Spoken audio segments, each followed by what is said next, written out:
इस धरती पर 200 से ज्यादा देश हैं, लेकिन उनमें से सिर्फ 19 देशों की अर्थव्यवस्था $1 ट्रिलियन से ऊपर है। यानी $1 ट्रिलियन कितना बड़ा आंकड़ा है, इसका अंदाजा इसी से लगाया जा सकता है कि 180 से ज्यादा देशों की कुल कमाई इस स्तर तक नहीं पहुंच पाती। अब जरा सोचिए, अगर किसी एक डील की कीमत ही $1.2 ट्रिलियन हो तो वो कितनी बड़ी बात होगी।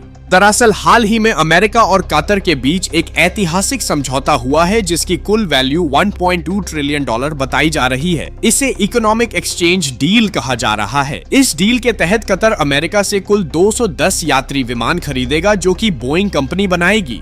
इसके साथ साथ कतर अमेरिका से हथियार, पनडुब्बियां, युद्धपोत और अन्य आधुनिक रक्षा सिस्टम भी खरीदेगा। इतना ही नहीं, कहा कतर अमेरिका में भी बड़ा निवेश करेगा।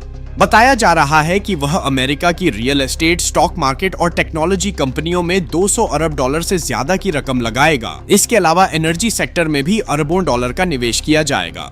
दूसरी तरफ ऐसे अमेरिका भी कतर में निवेश करेगा।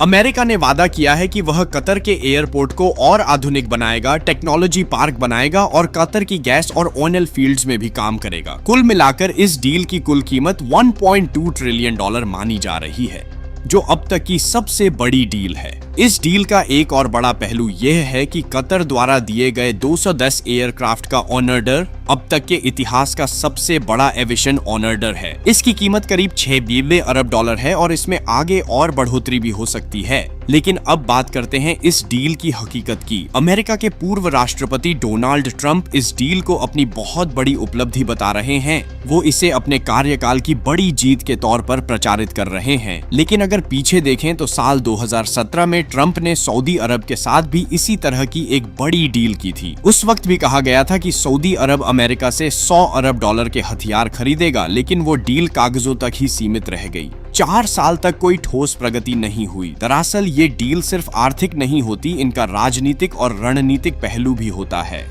कतर इस डील के जरिए ट्रंप को एक तरह का लॉलीपॉप दे रहा है ताकि वह ईरान पर हमला न करे, क्योंकि कतर और ईरान की गैस फील्ड आपस में जुड़ी हुई है। अगर ईरान पर हमला होता है तो कतर की गैस सप्लाई भी ठप हो सकती है और उसकी पूरी अर्थव्यवस्था पर असर पड़ सकता है। कतर की रणनीति यह है कि ट्रंप को खुश रखो ताकि वे ईरान से दूर रहें। जैसे ही यह डील हुई, ट्रंप ने इजराइल की आलोचना शुरू कर दी और गाजा पट्टी में हो रही हिंसा पर सवाल उठाए। इससे साफ है कि कतर ने ट्रंप के कमजोर बिंदु को पकड़कर अपनी बात मनवा ली। भारत भी कुछ ऐसा ही कर रहा है। ट्रंप को पता है कि भारत ट्रेड टैरिफ, आयात शुल्क को लेकर नरम रुख अपना रहा है और यही वजह है कि ट्रंप हर प्रेस कॉन्फ्रेंस में भारत की तारीफ करते नहीं थकते। भारत का मकसद साफ है, जब तक ट्रंप राष्ट्रपति हैं, उनसे जितना फायदा उठाया जा सकता है उठाओ, क्योंकि ट्रंप तीसरी बार राष्ट्रपति नहीं बन सकते और 3 साल बाद नई सरकार आ जाएगी जिसके साथ भारत नए सिरे से रिश्ते बना सकता है। इस तरह की डील्स दुनिया की राजनीति का हिस्सा हैं, जिनमें दिखता कुछ है और होता कुछ और है। कतर ने ट्रंप की कमजोर नस पकड़कर इतिहास की सबसे बड़ी डील साइन कर दी और बदले में अपनी सुरक्षा और आर्थिक फायदे सुनिश्चित